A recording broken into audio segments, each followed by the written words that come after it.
What's the most rewarding feedback you've received from readers of Marine Doodle Basics?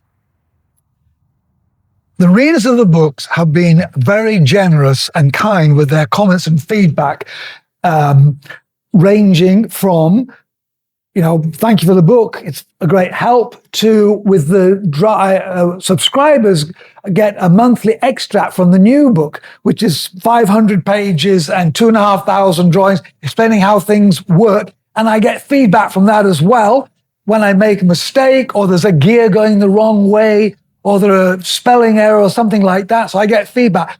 One of the best compliments I've ever had was actually from a stockbroker who didn't know anything about boats, didn't know anything mechanical. He was he is a golf fanatic.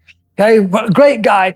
And I just showed him the book out of interest because we're friends. And he took one look at it and he flipped through it and he looked at me and he said, boom, even I could do that. And I thought, that's the best compliment I've ever had. That's exactly it. Demystifying to anybody who feels that if they follow the directions, they could, complete the task.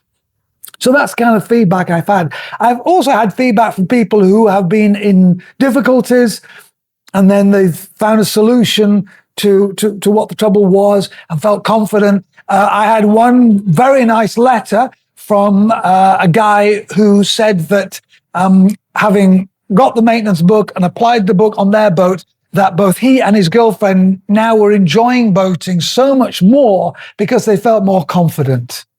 They weren't dreading having the engine running. Now they felt that they had done things right and that the engine would run reliably. And that's what it's all about, isn't it? Getting out on the water. My aim is not to get people into the engine room to become marine mechanics. My aim is to get people out of the engine room so we can enjoy the reason we bought the boat in the first place, or we're out on the water in the first place, right? Let's get the engine running reliably and robust, and then we can really enjoy ourselves out on the water on our various vessels. So that's what it's all about.